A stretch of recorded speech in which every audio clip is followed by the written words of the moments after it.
பழைய நாட்களில் இஸ்ரவேல் மக்களுக்கும் பெலிஸ்தியர்களுக்கும் நடுவில் ஒரு பெரிய போர் நடந்தது. பெலிஸ்தியர்களின் படையில் ஒரு மிகப்பெரிய வீரன் இருந்தான். அவன் பெயர் கோலியாத்து. அவன் ஒரு ராட்சசனைப் போல உயரமாகவும் கல்லைப் போன்ற பலமாகவும் இருந்தான். அவன் பெரிய கவசம், பெரிய வாள், அத்தனைவும் மிகப்பெரியது. கோலியாத்து ஒவ்வொரு நாளும் வந்து கத்தினான், உங்களிடம் என்னை எதிர்த்துப் போராட யாராவது உள்ளார்களா?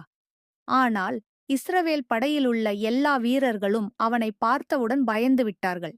அந்த நாளில் ஒரு இளம் சிறுவன் யுத்தம் நடக்கும் இடத்துக்கு வந்தான். அவன் பெயர் தாவீது.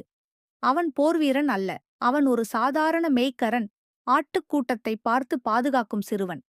அவன் தன் அண்ணன்களுக்கு உணவு கொண்டு வந்தபோது கோலியாத்தின் கத்தலை கேட்டான். தாவீது கோலியாத்தை பார்த்து, நான் அவனை எதிர்த்துப் போவேன் என்று சொன்னான். அனைவரும் ஆச்சரியப்பட்டார்கள். நீ ஒரு பையன்தான், அவர் ஒரு ராட்சசன் என்று சொன்னார்கள்.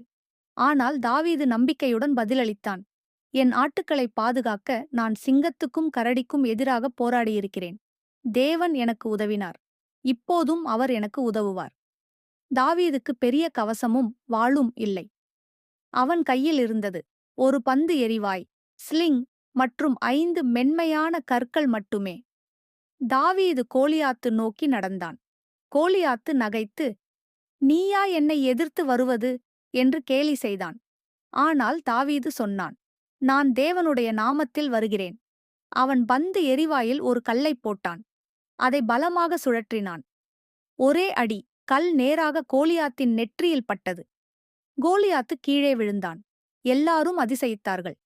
சிறுவன் தாவீது ராட்சசனான கோலியாத்தை ஜெயித்தான்.